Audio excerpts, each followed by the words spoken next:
Manila Broadcasting Company. Sa balita, komentaryo, issue, serbisyo publiko. Aksyon Radio! Sa Bacolod, Aksyon Radio! Aksyon Radio!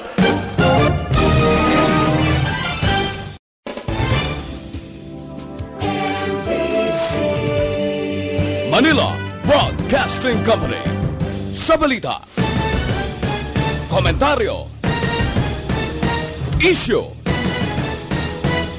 serbisyo publiko. Aksyon Radio! Sa Bacolod, Aksyon Radio! Aksyon Radio!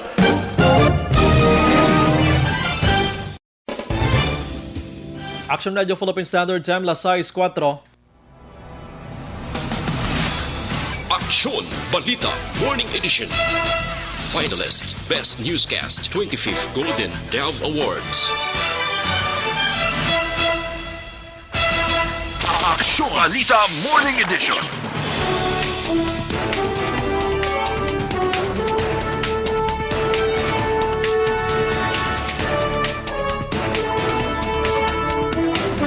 Action Radio Philippine Standard Time, las 6:04.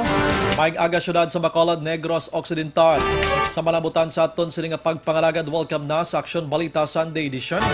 Upod sa inyo sini mga kaaksyon. Aksyon Eden Aboso. Ini naman si Aksyon Brian Morden. Aksyon Balita Morning Edition. Sa mga Pangulong dinalaan, una kita balita lokal. Mga pulis sa Police Station 3 natala na sa iluhon sa Mobile Patrol Group. Hamtang hipig asay naman sa BCPO. Palagyong ang preso sa Station 9 ginpagwa na sa custodial facility. Sa balita nasyonal, 1 bilyon ka pesos nga balor sang peke nga sigarilyo na recover sang Bureau of Customs. Masobra piso nga rollback sa presyo sang produkto petrolyo ipatuman masunod nga semana. Sa balita international, 4 patay, 1 pilason matapos ginpangluthang sa Utah. Sa balita sports, Los Angeles Lakers nagapabilin bilang top money spinners sa NBA jersey kag team merchandise sales. Aksyon Balita Morning Edition. Sa aton sa pagpanambalik mga detalye na balita lokal, pagkatapos gid lamang sini.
Ikaw nang ginapamati ang namon ginasandigan. Tingog sang probinsya, kamatuuran ginapalap na. Minsay nga may dala, paglaom kag kasanat. Tinuig na nagligan, ikaw gihapon ang ako nga istasyon. Sa pagdudlak sang adlaw, sa pagtuhaw sang biton. Mga balita ang dala inspirasyon. Aksyon Radio, Bacolod man sa gihapon. Padayon Aksyon Radio, Bacolod saludo sa imo. Padayon Aksyon Radio, salamat kisa pagserbisyo. Patas kag balanse, matuod nga mensahe, wala sang hinadang pilihan. Padayon Aksyon Radio. Aksyon Balita Morning Edition. Action Radio Philippine Standard Time, las 6:08. Sa Balitalya na sa balita lokal, ginpagwa sa custodial facility sa Police Station number 9 si Conangel Officer nga mo ang naka-duty nga nakapalagyo. Ang priso nga si Gabriel Libuon sang Biyernes sang Udto. Sunod kay Lieutenant Tonito Pastrana, hepe sa Police Station number 9 matapos mapasakaan sang kasong evasion through negligence si Jail Officer Staff Sergeant Jose Miguel Rogacion na desisyonan sang korte nga ini ang ipedalom sa regular nga preliminary investigation. Dugang panipastrana si Rogacion ang magapabilin nga assign sa Police Station number 9. Pahayag pa sini nga ginako man ni Rogacion ang iyanahimo nga sala matapos nga wala siya siya pwesto sang nagbakal sang paniyaga sa nagpalagyo ang among priso.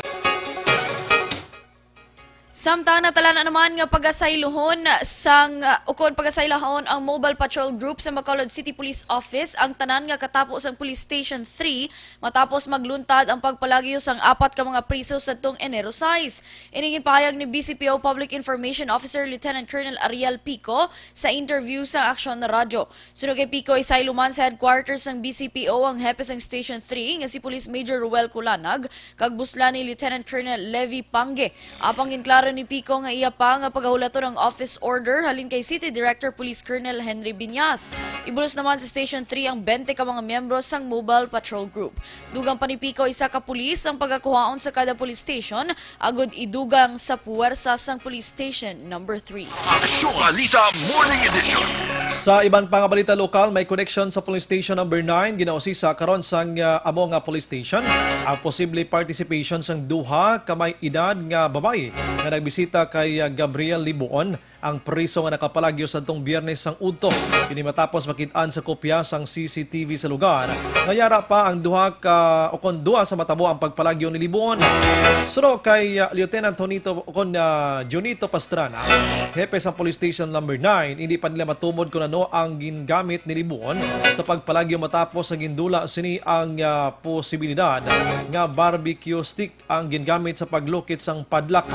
Sa piyak na bahin, nagalawam si Pastrana nga magpositibo ang komunikasyon sang pamilya ni Libon nga magsungka ini sa mga otoridad.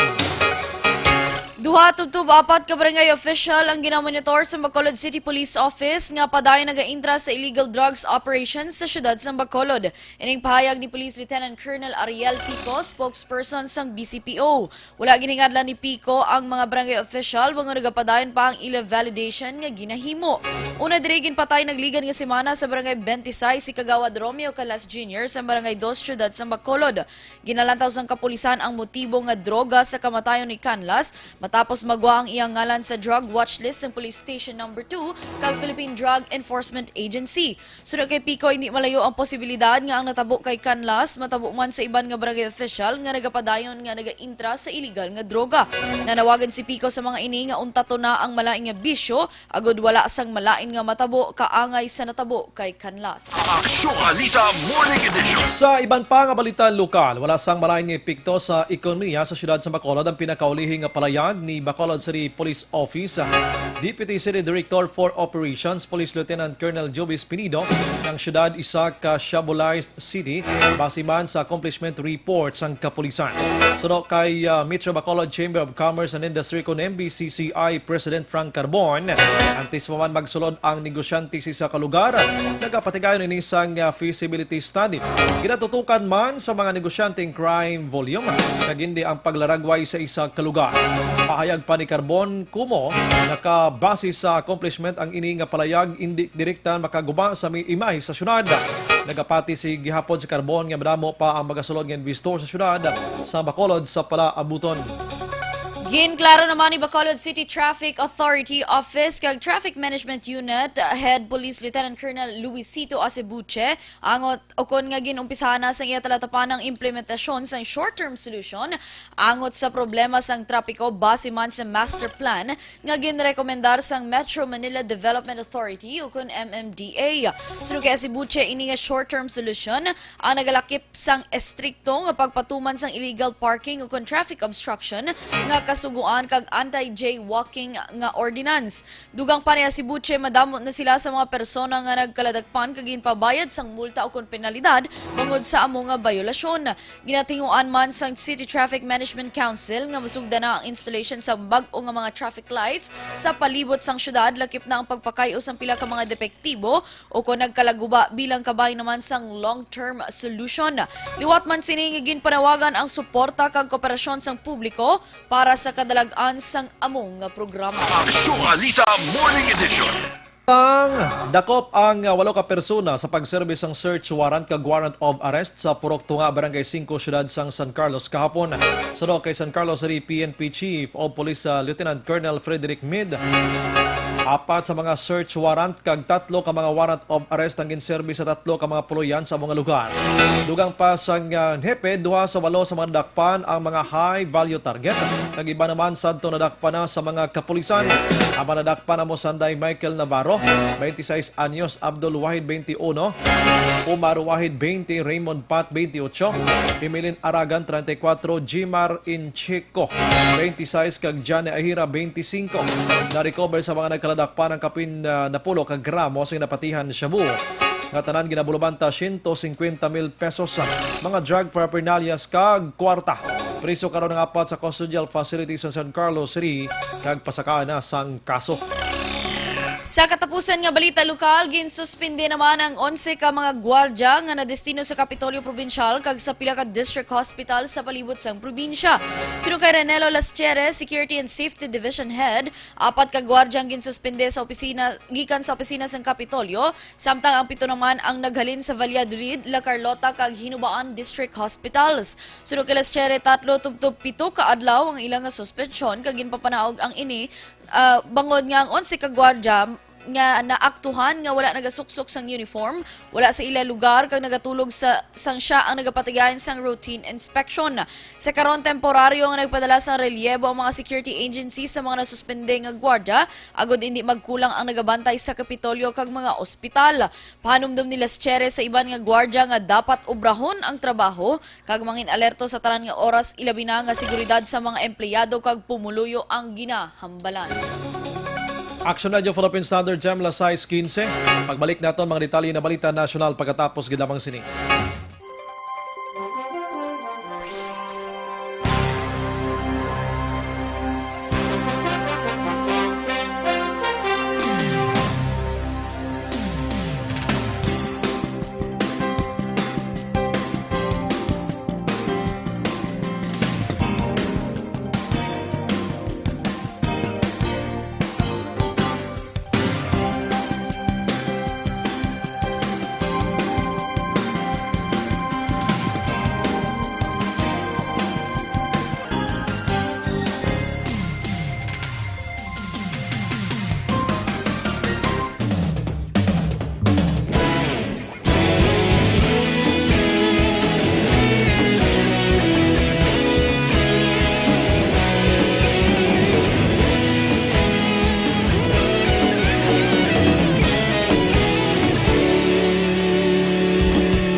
Ikaw nang ginapamati ang namon ginasandigan. Tingog sang probinsya, kamatuuran ginapalap na. Minsay nga may dala, paglaom kag kasanag. Tinuig na nagligan, ikaw gihapon ang ako nga istasyon. Sa pagbudlak sang adlaw, sa pagtuhaw sang biton, mga balita ang dala inspirasyon. Aksyon radyo, bakulod man sa gihapon. Patayon aksyon radyo, bakulod saludo sa imo. Patayon aksyon radyo, salamat kisa pagserbisyo. Patas kag balanse, matuod nga mensahe, wala sang ginadampigan. Patayon aksyon radyo.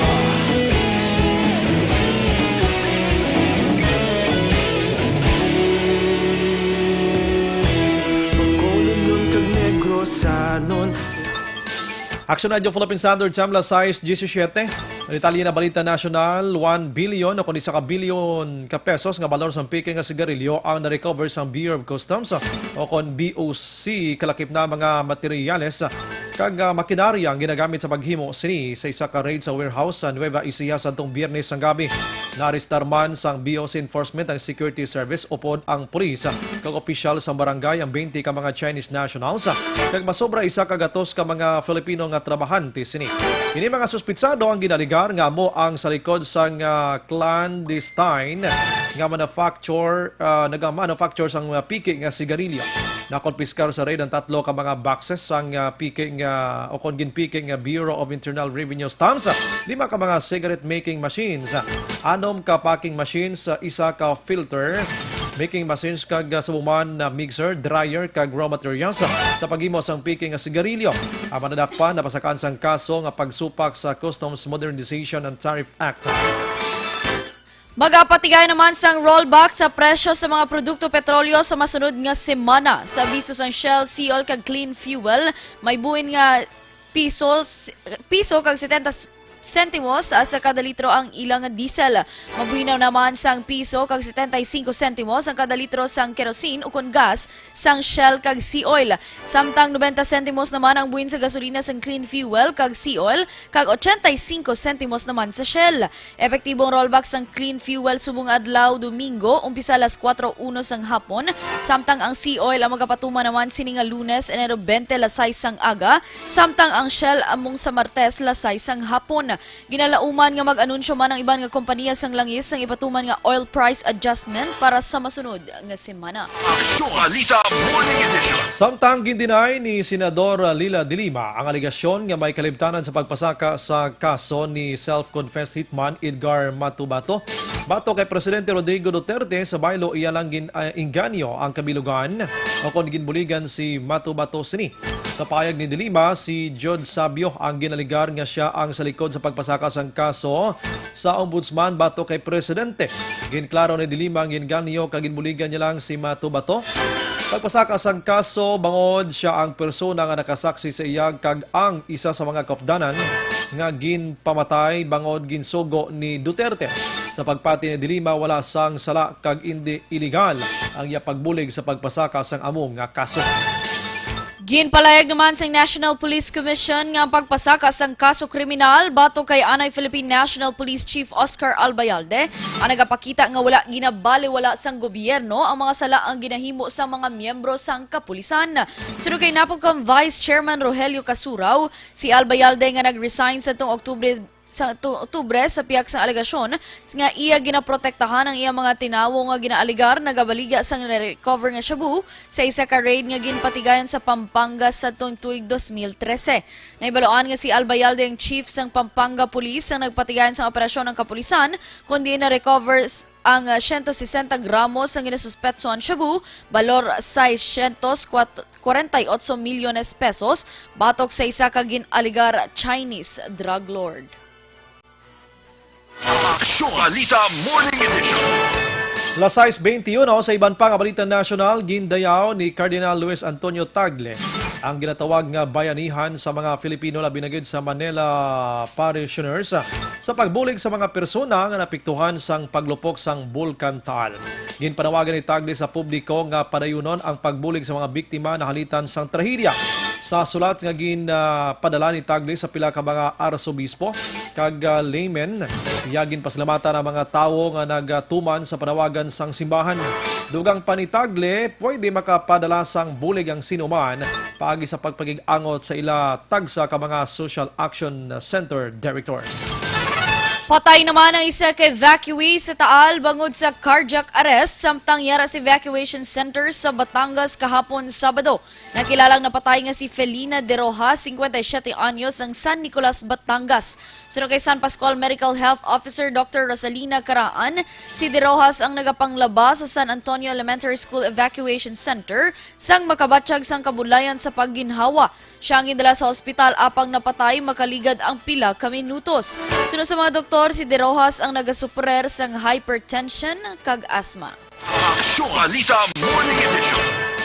Pag-umpisa na sa Department of Education o DepEd sa Pebrero 1, 2020 ang early registration para sa school year 2020-2021. Base sa original nga schedule nga Enero 25 dapat ang umpisa sa early registration pero amo sining pizza ang holiday para sa Chinese New Year. Sunod sa DepEd ang early registration para sa mga bago nga estudyante, kinder grades 1 to 7 kag 11 sa public elementary kag secondary schools ang magadugay tubtob Marso 6, 2020. Pahanumdom sa DepEd sa mga kindergarten, dapat 5 katuig ang edad sang bata antes sa pag-abot sa Agosto 31, 2020 agon makaparehistro ini. Ginpanumduman ang mga ginikanan sa mga bata nga magasulod sa kindergarten kag grade 1 nga kinahanglan magsumiter sang Philippine Statistics Authority kon PSA o kon National Statistics Authority kon NISO birth certificate sini. Kung wala sang NISO mahimo magsumiter sang local civil registrar o kon LCR birth certificate, baptismal o kon barangay certificate. Sa katapusan nga balita national, ginpahayag naman sang pag-asa nga apektado sa gihapon sang northeast monsoon ug kunamihan ang nasidlangan sang Central Luzon. Sa weather update, ginpahayag ni pag-asa weather specialist Raymond Ordinario nga magulugal-umon ang panahon kag may dala nga laka nga pag-ulan sa Cagayan Valley, Cordillera Administrative Region kag Aurora Province. Apektado man ang nasidlangan nga bahin sang Luzon sang tail end sang cold front. Mangod diri matawhay kag manayanaya ang Sinulog Festival sa Cebu karon nga adlaw. Aksyon Balita Morning Edition. Sa aton pagbalik-balita international kag sports, pagkatapos gilamang sini.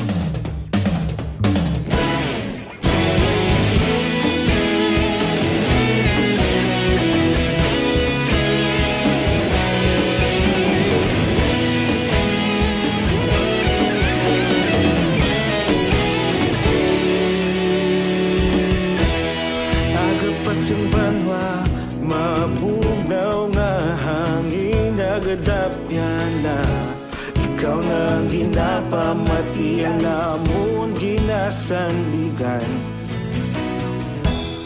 Tingog sang probinsya, kamatuuran ginapalap na. Minsay nga may dala, paglaong kag kasanat. Tinuig na nagligan, ikaw gihapon ang ako nga istasyon. Sa pagudlak sang adlaw, sa pagtuhaw sang biton. Mga balita nga dala inspirasyon. Aksyon radyo, bakolod man sa gihapon. Padayon aksyon radyo, bakolod saludo sa imo. Padayon aksyon radyo, salamat kisa pagserbisyo. Patas kag balanse, matuod nga mensahe, wala sang hinadang pilihan. Padayon aksyon radyo.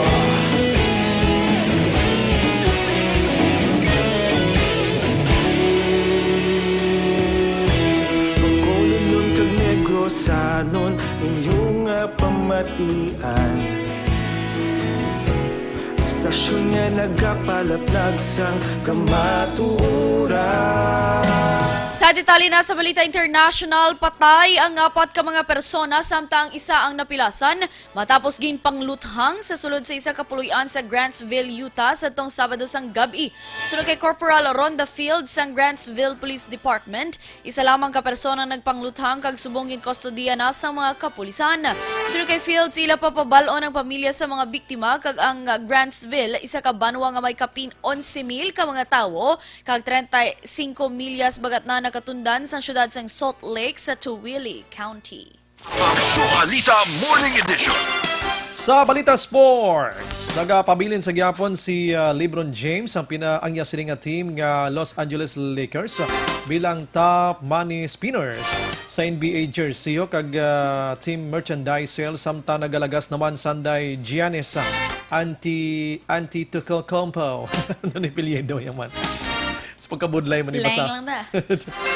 Kag ang Luka Doncic, amo ni basa?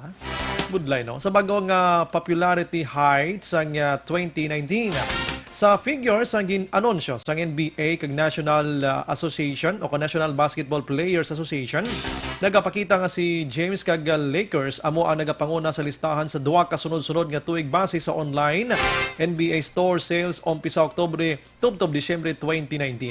Grabe gyud man kabakal ton mga jersey nila mo no. Nami naway labot nga nami lang itsura LeBron James mo. Ang bulsa lang. Hindi na. Ang kaya isa pa nagdugang pagid si Davis dabla. Nagsikat pagid si Howard. Duilan lang tanan. Si James nga 4-time NBA Most Valuable Player kag 3-time NBA Champion ang nagapanguna sa jersey sales iyagid bantod.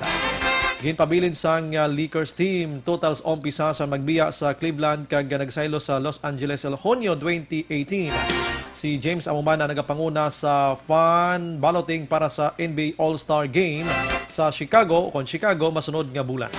Alangan man di magpanguna kay Star K mo. Alangan na si Brian Mordi na dakaroon. Congratulations, Action Eden. Thanks so much. Board of kuha ka na subong. Beautiful. Beautiful. May Queen of ano na sila, singer na subong. Hindi na ako ka-intra. Hindi na? Hindi na. Nga over the ano ka na? Hindi pwede ka-intra ang mga officers. Ay, congrats gali ano sa Action Radio take over sa take over sa NPC. Congratulations sa amon sining station manager action na magmanwa. Eden Abus of course herself ano. Sabi ano. Good. Sumong isa ka ni. Isa ka beautiful man. Doral Cabato. Doral Cabato. Isa makagwapuhon. Jan Del Salazar. Congratulations. Grabe, slang.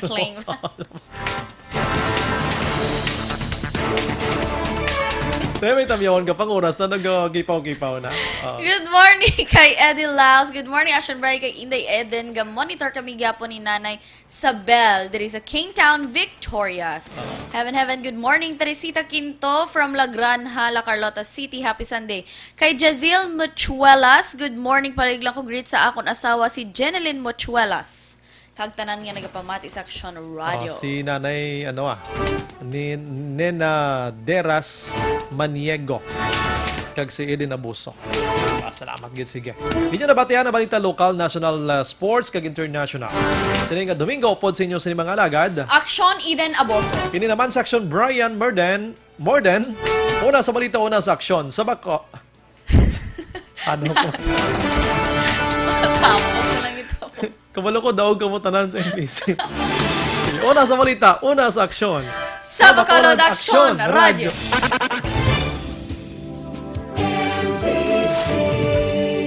Manila Broadcasting Company. Sa balita, komentaryo, isyu, serbisyo publiko. Sa Bacolod Action Radio.